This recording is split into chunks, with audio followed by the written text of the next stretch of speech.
أعوذ بالله من الشيطان الرجيم. بسم الله الرحمن الرحيم. وما أبرئ نفسي إن النفس لأمارة بالسوء إلا ما رحم ربي إن ربي غفور رحيم. وقال الملك ائتوني به أستخلصه لنفسي فلما كلمه قال إنك اليوم لدينا مكين أمين. قال اجعلني على خزائن الأرض إني حفيظ عليم. وكذلك مكنا ليوسف في الأرض يتبوأ منها حيث يشاء نصيب برحمتنا من نشاء ولا نضيع أجر المحسنين ولأجر الآخرة خير للذين آمنوا وكانوا يتقون. وجاء إخوة يوسف فدخلوا عليه فعرفهم وهم له منكرون. ولما جهزهم بجهازهم قال ائتوني بأخ لكم من أبيكم ألا ترون أني أوفي الكيل وأنا خير المنزلين فإن لم تأتوني به فلا كيل لكم عندي ولا تقربون. قالوا سنراود عنه أباه وإنا لفاعلون. فقال لفتيانه اجعلوا بضاعتهم في رحالهم لعلهم يعرفونها إذا انقلبوا إلى أهلهم لعلهم يرجعون. فلما رجعوا إلى أبيهم قالوا يا أبانا منع منا الكيل فأرسل معنا أخانا نكتل وإنا له لحافظون. قال هل آمنكم عليه إلا كما أمنتكم على أخيه من قبل فالله خير حافظا وهو أرحم الراحمين. ولما فتحوا متاعهم وجدوا بضاعتهم ردت إليهم قالوا يا أبانا ما نبغي هذه بضاعتنا ردت إلينا ونمير أهلنا ونحفظ أخانا ونزداد كيل بعير ذلك كيل يسير. قال لن أرسله معكم حتى تؤتون موثقا من الله لتأتونني به إلا أن يحاط بكم.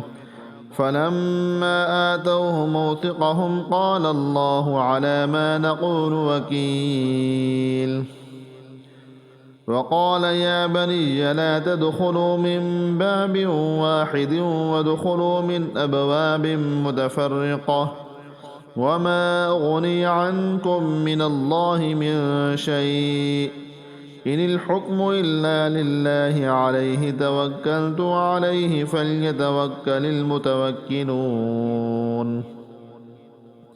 ولما دخلوا من حيث أمرهم أبوهم ما كان يغني عنهم من الله من شيء إلا حاجة في نفس يعقوب قضاها وإنه لذو علم لما علمناه ولكن أكثر الناس لا يعلمون.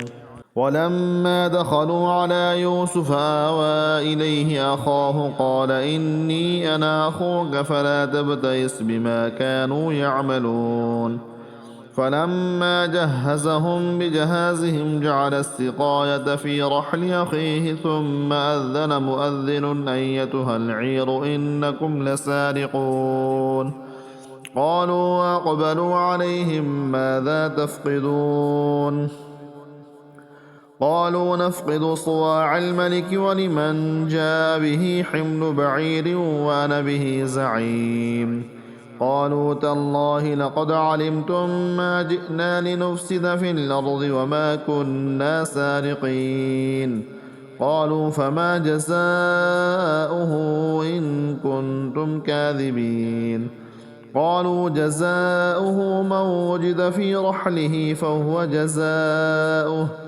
كذلك نجزي الظالمين. بدأ بأوعيتهم قبل وعاء أخيه ثم استخرجها من وعاء أخيه كذلك كدنا ليوسف ما كان ليأخذ أخاه في دين الملك إلا أن يشاء الله نرفع درجات من نشاء وفوق كل ذي علم عليم. قالوا إن يسرق فقد سرق أخ له من قبل فأسرها يوسف في نفسه ولم يبدها لهم قال أنتم شر مكانا والله أعلم بما تصفون. قالوا يا أيها العزيز إن له أبا شيخا كبيرا فخذ أحدنا مكانه إنا نراك من المحسنين. قال معاذ الله أن نأخذ إلا من وجدنا متاعنا عنده إنا إذا لظالمون. فلما استيئسوا منه خلصوا نجيا قال كبيرهم ألم تعلموا أن أباكم قد أخذ عليكم موثقا من الله ومن قبل ما فرطتم في يوسف فلن نبرح الأرض حتى يأذن لي أبي أو يحكم الله لي وهو خير الحاكمين. ارجعوا إلى أبيكم فقولوا يا أبانا إن ابنك سرق وما شهدنا إلا بما علمنا وما كنا للغيب حافظين. واسأل القرية التي كنا فيها والعير التي أقبلنا فيها وإنا لصادقون. قال بل سولت لكم أنفسكم أمرا فصبر جميل عسى الله أن يأتيني بهم جميعا إنه هو العليم الحكيم. وتولى عنهم وقال يا أسفا على يوسف وابيضت عيناه من الحزن فهو كظيم. قالوا تالله تفتأ تذكر يوسف حتى تكون حرضا أو تكون من الهالكين. قال إنما أشكو بثي وحزني إلى الله وأعلم من الله ما لا تعلمون. يا بني اذهبوا فتحسسوا من يوسف وأخيه ولا تيأسوا من روح الله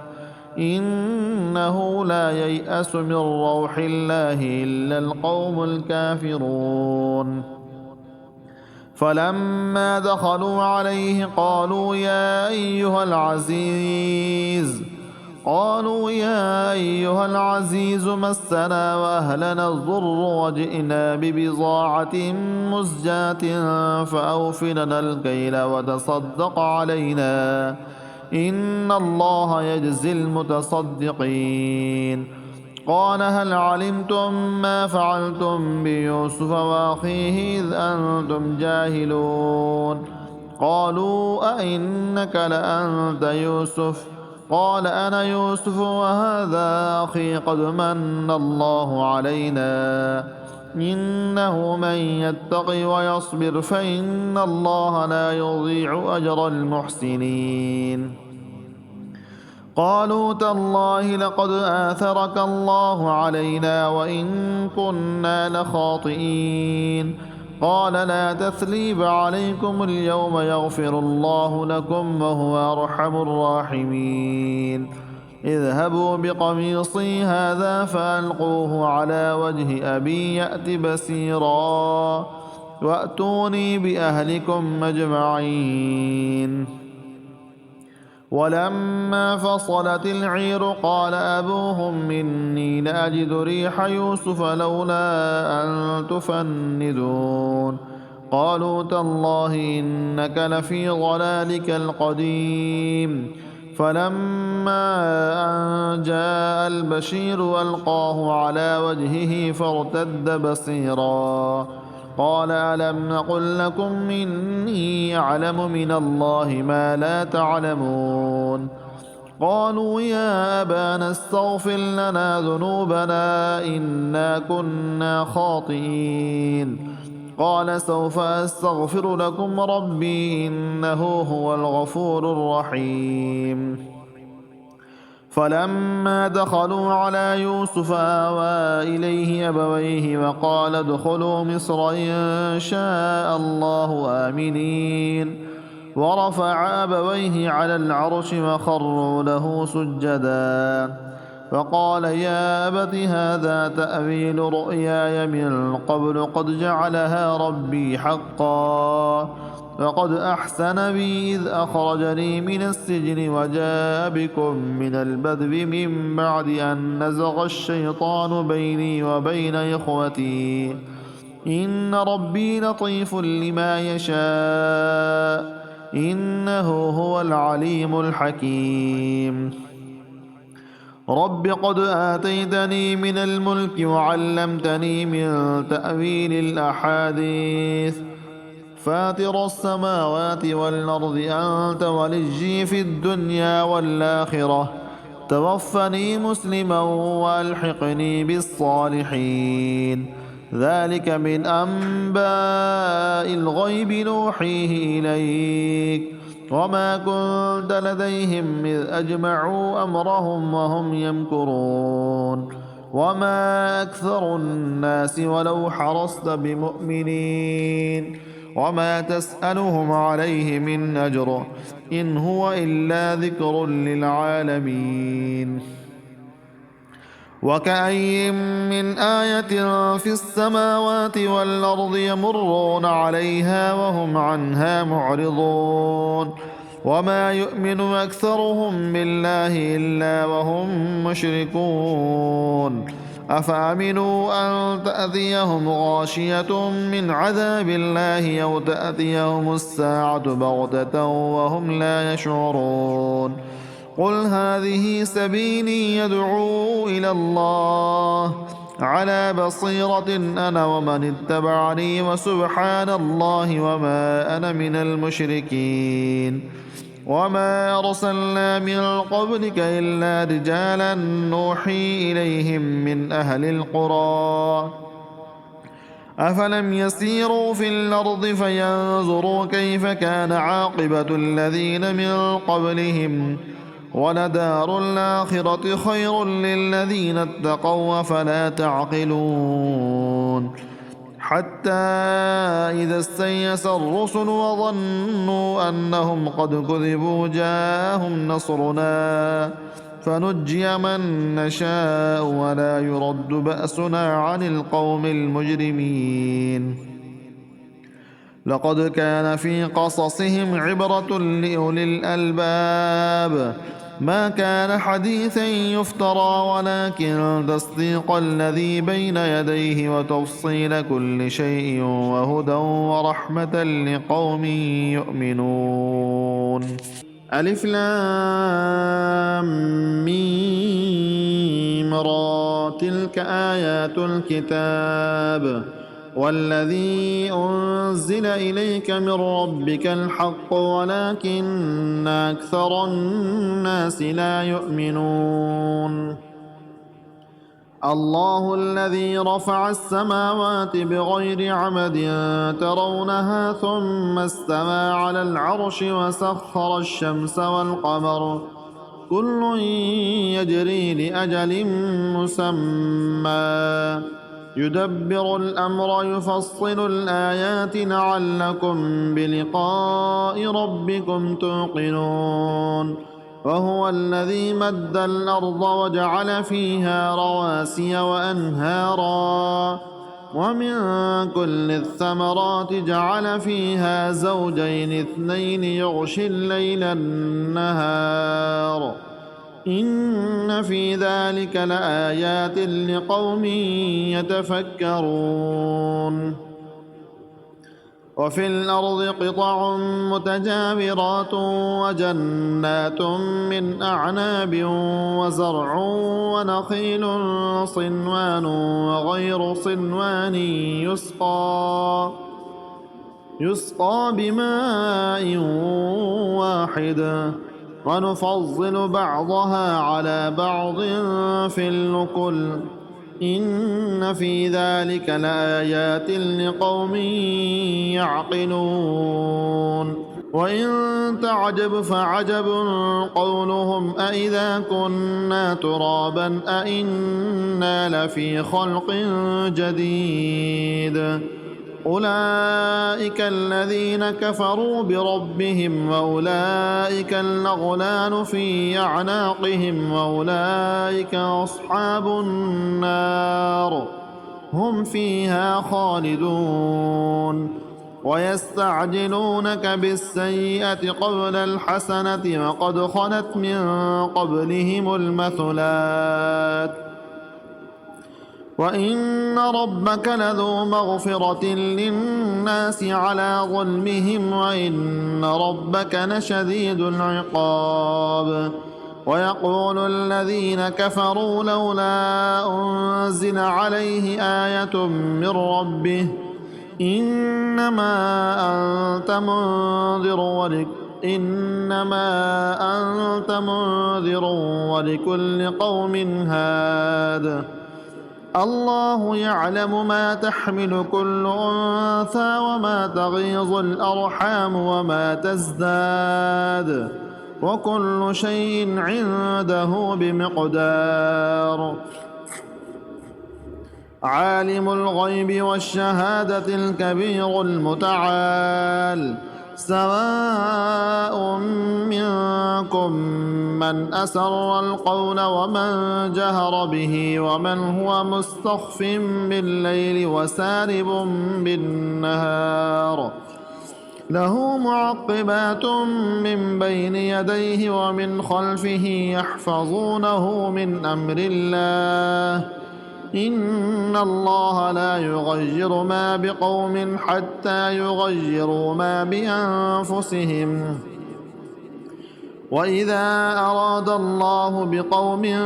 سوءا فلا مرد له وما لهم من دونه من وال هو الذي يريكم البرق خوفا وطمعا وينشئ السحاب الثقال ويسبح الرعد بحمده والملائكة من خيفته ويرسل الصواعق فيصيب بها من يشاء وهم يجادلون في الله وهو شديد المحال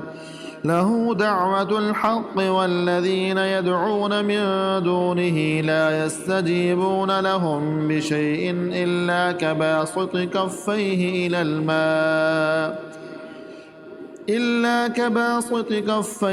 إلى الماء ليبلغ فاه وما هو ببالغه وما دعاء الكافرين إلا في ضلال ولله يسجد من في السماوات والأرض طوعا وكرها وظلالهم بالغدو والآصال قل من رب السماوات والأرض قل الله قل فاتخذتم من دونه أولياء لا يملكون لأنفسهم نفعا ولا ضرا قل هل يستوي الأعمى والبصير أم هل تستوي الظلمات والنور أم جعلوا لله شركاء خلقوا كخلقه فتشابه الخلق عليهم قل الله خالق كل شيء وهو الواحد القهار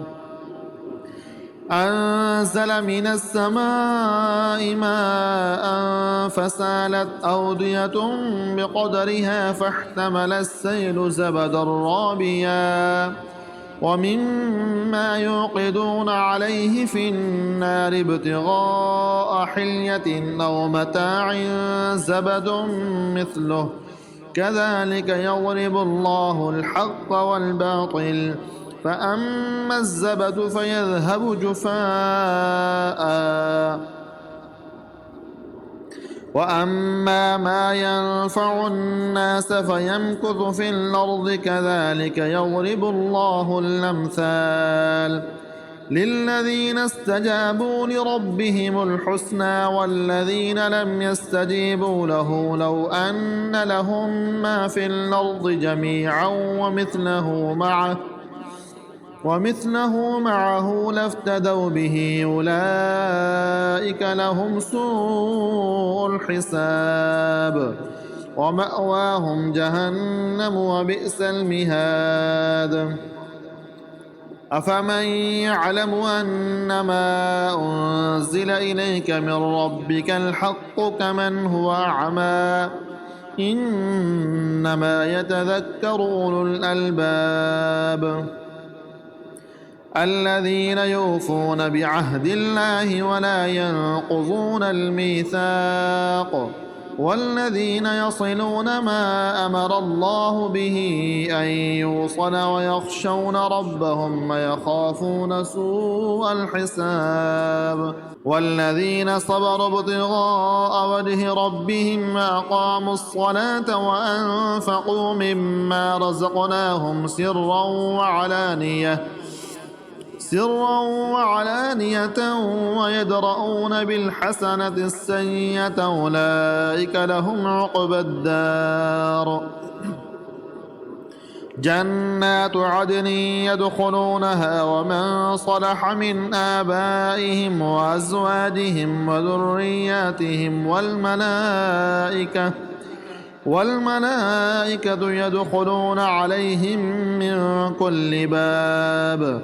سلام عليكم بما صبرتم فنعم عقبى الدار والذين ينقضون عهد الله من بعد ميثاقه ويقطعون ما أمر الله به أن يوصل ويفسدون في الأرض أولئك لهم اللعنة ولهم سوء الدار الله يبسط الرزق لمن يشاء ويقدر وفرحوا بالحياة الدنيا وما الحياة الدنيا في الآخرة إلا متاع يقول الذين كفروا لولا أنزل عليه آية من ربه قل إن الله يضل من يشاء ويهدي إليه من أناب الذين آمنوا وتطمئن قلوبهم بذكر الله ألا بذكر الله تطمئن القلوب الذين آمنوا وعملوا الصالحات طوبى لهم وحسن مآب كذلك أرسلناك في أمة قد خلت من قبلها لتتلو عليهم الذي أوحينا إليك وهم يكفرون بالرحمن قل هو ربي لا إله إلا هو عليه توكلت وإليه متاب ولو أن قرآنا سيرت به الجبال أو قطعت به الأرض أو كلم به الموتى بل لله الأمر جميعا أفلم ييأس الذين آمنوا أن لو يشاء الله لهدى الناس جميعا ولا يزال الذين كفروا تصيبهم بما صنعوا قارعة أو تحل قريبا من دارهم حتى يأتي وعد الله إن الله لا يخلف الميعاد ولقد استهزئ برسل من قبلك فأمليت للذين كفروا ثم أخذتهم فكيف كان عقاب أفمن هو قائم على كل نفس بما كسبت وجعلوا لله شركاء قل سموهم أم تنبئونه بما لا يعلم في الأرض أم بظاهر من القول بل زجن للذين كفروا مكرهم وصدوا عن السبيل ومن يضلل الله فما له من هاد لهم عذاب في الحياة الدنيا ولعذاب الآخرة أشق وما لهم من الله من واق مثل الجنة التي وعد المتقون تجري من تحتها الأنهار أكلها دائم وظلها تلك عقبى الذين اتقوا وعقبى الكافرين النار والذين آتيناهم الكتاب يفرحون بما أنزل إليك ومن الأحزاب من ينكر بعضه قل إنما أمرت أن أعبد الله ولا أشرك به إليه أدعو وإليه مآب وكذلك أنزلناه حكما عربيا ولئن اتبعت أهواءهم بعدما جاءك من العلم ما لك من الله من ولي ولا واق ولقد أرسلنا رسلا من قبلك وجعلنا لهم أزواجا وذرية وما كان لرسول أن يأتي بآية إلا بإذن الله لكل أجل كتاب يمحو الله ما يشاء ويثبت وعنده أم الكتاب وإما نرينك بعض الذي نعدهم أو نتوفينك فإنما عليك البلاغ وعلينا الحساب أولم يروا أنا نأتي الأرض ننقصها من أطرافها والله يحكم لا معقب لحكمه وهو سريع الحساب وقد مكر الذين من قبلهم فلله المكر جميعا يعلم ما تكسب كل نفس وسيعلم الكفار لمن عقبى الدار ويقول الذين كفروا لست مرسلا قل كفى بالله شهيدا بيني وبينكم ومن عنده علم الكتاب ألف لام را كتاب أنزلناه إليك لتخرج الناس من الظلمات إلى النور بإذن ربهم إلى صراط العزيز الحميد الله الذي له ما في السماوات وما في الأرض وويل للكافرين من عذاب شديد الذين يستحبون الحياة الدنيا على الآخرة ويصدون عن سبيل الله ويبغونها عوجا أولئك في ضلال بعيد وما أرسلنا من رسول إلا بلسان قومه ليبين لهم فيضل الله من يشاء ويهدي من يشاء وهو العزيز الحكيم ولقد أرسلنا موسى بآياتنا أن أخرج قومك من الظلمات إلى النور ولقد أرسلنا موسى بآياتنا أن أخرج قومك من الظلمات إلى النور وذكرهم بأيام الله إن في ذلك لآيات لكل صبار شكور وإذ قال موسى لقومه اذكروا نعمة الله عليكم إذ أنجاكم من آل فرعون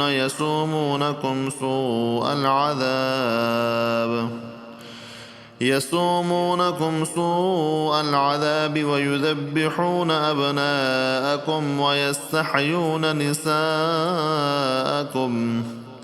وفي ذلكم بلاء من ربكم عظيم وإستأذن ربكم لئن شكرتم لأزيدنكم ولئن كفرتم إن عذابي لشديد وقال موسى إن تكفروا أنتم ومن في الأرض جميعا فإن الله لغني حميد. ألم يأتكم نبأ الذين من قبلكم قوم نوح وعاد وثمود والذين من بعدهم لا يعلمهم إلا الله جاءتهم رسلهم بالبينات فردوا أيديهم في أفواههم وقالوا إنا كفرنا بما أرسلتم به وإنا لفي شك مما تدعوننا إليه مريب. قالت رسلهم في الله شك فاطر السماوات والأرض يدعوكم ليغفر لكم من ذنوبكم ويؤخركم إلى أجل مسمى قالوا إن أنتم إلا بشر مثلنا تريدون أن تصدونا عما كان يعبد آباؤنا فأتونا بسلطان مبين. قالت لهم رسلهم إن نحن إلا بشر مثلكم ولكن الله يمن على من يشاء من عباده وما كان لنا أن نأتيكم بسلطان إلا بإذن الله وعلى الله فليتوكل المؤمنون. وما لنا ألا نتوكل على الله وقد هدانا سبلنا ولنصبرن على ما آذيتمونا وعلى الله فليتوكل المتوكلون. وقال الذين كفروا لرسلهم لنخرجنكم من أرضنا أو لتعودن في ملتنا فأوحى إليهم ربهم لنهلكن الظالمين ولنسكننكم الأرض من بعدهم ذلك لمن خاف مقامي وخاف وعيد. واستفتحوا وخاب كل جبار عنيد من ورائه جهنم ويسقى من ماء صديد يتجرعه ولا يكاد يسيغه ويأتيه الموت من كل مكان وما هو بميت ومن ورائه عذاب غليظ. مثل الذين كفروا بربهم أعمالهم كرماد اشتدت به الريح في يوم عاصف لا يقدرون مما كسبوا على شيء ذلك هو الضلال البعيد. ألم تر أن الله خلق السماوات والأرض بالحق إن يشأ يذهبكم ويأت بخلق جديد وما ذلك على الله بعزيز. وبرزوا لله جميعا فقال الضعفاء للذين استكبروا إنا كنا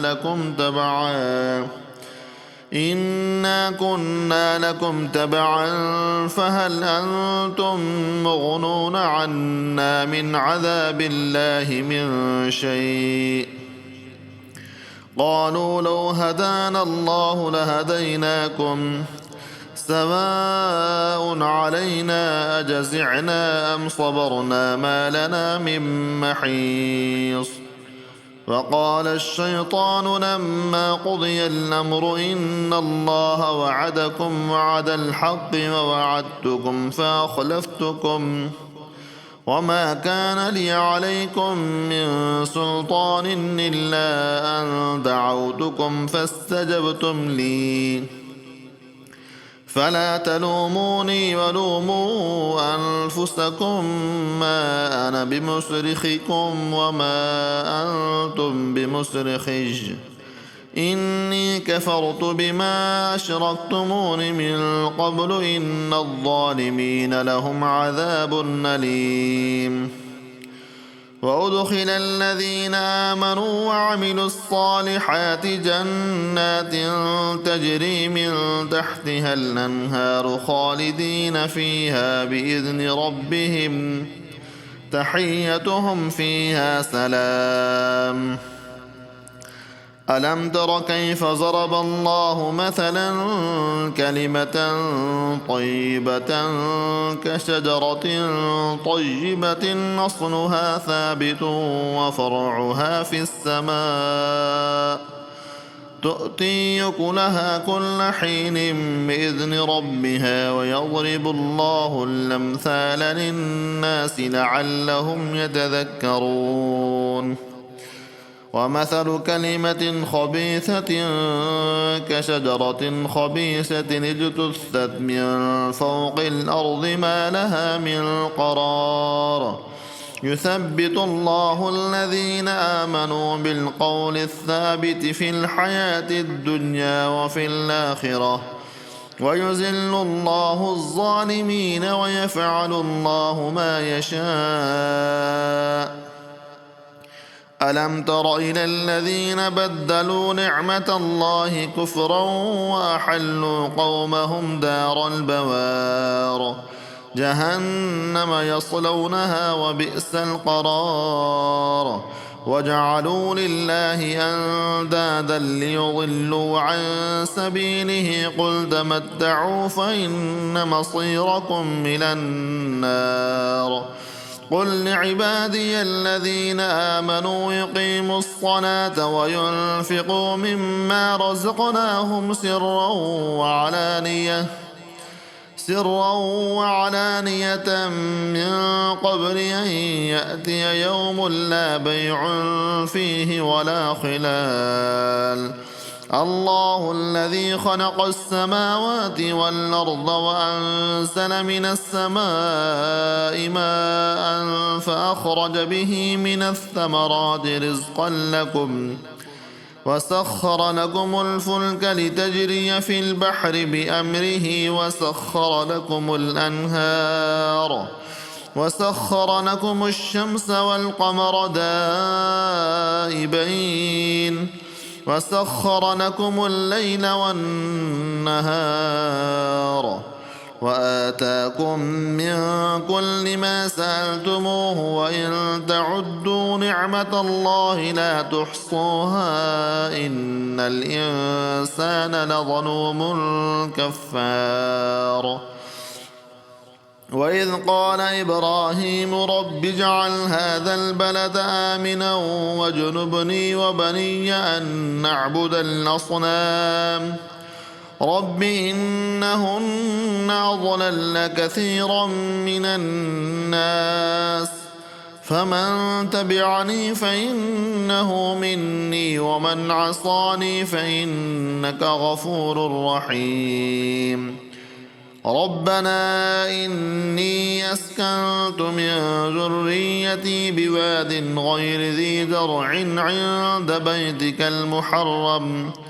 ربنا ليقيموا الصلاة فاجعل أفئدة من الناس تهوي إليهم وارزقهم من الثمرات لعلهم يشكرون ربنا إنك تعلم ما نخفي وما نعلن وما يخفى على الله من شيء في الأرض ولا في السماء الحمد لله الذي وهب لي على الكبر إسماعيل وإسحاق إن ربي لسميع الدعاء رب اجعلني مقيم الصلاة ومن ذريتي ربنا وتقبل دعاء ربنا اغفر لي ولوالدي وللمؤمنين يوم يقوم الحساب ولا تحسبن الله غافلا عما يعمل الظالمون إنما يؤخرهم ليوم تشخص فيه الأبصار مهطعين مقنعي رؤوسهم لا يرتد إليهم طرفهم وأفئدتهم هواء وأنذر الناس يوم يأتيهم العذاب فيقول الذين ظلموا ربنا أخرنا إلى أجل قريب نجب دعوتك ونتبع الرسل أولم تكونوا أقسمتم من قبل ما لكم من زوال وسكنتم في مساكن الذين ظلموا أنفسهم وتبين لكم كيف فعلنا بهم وضربنا لكم الأمثال وقد مكروا مكرهم وعند الله مكرهم وإن كان مكرهم لتزول منه الجبال فلا تحسبن الله مخلف وعده رسله إن الله عزيز ذو انتقام يوم تبدل الأرض غير الأرض والسماوات وبرزوا لله الواحد القهار وترى المجرمين يومئذ مقرنين في الأصفاد سرابيلهم من قطران وتغشى وجوههم النار ليجزي الله كل نفس ما كسبت إن الله سريع الحساب هذا بلاغ للناس ولينذروا به وليعلموا أنما هو إله واحد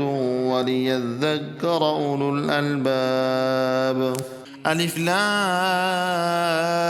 را تلك آيات الكتاب وقرآن مبين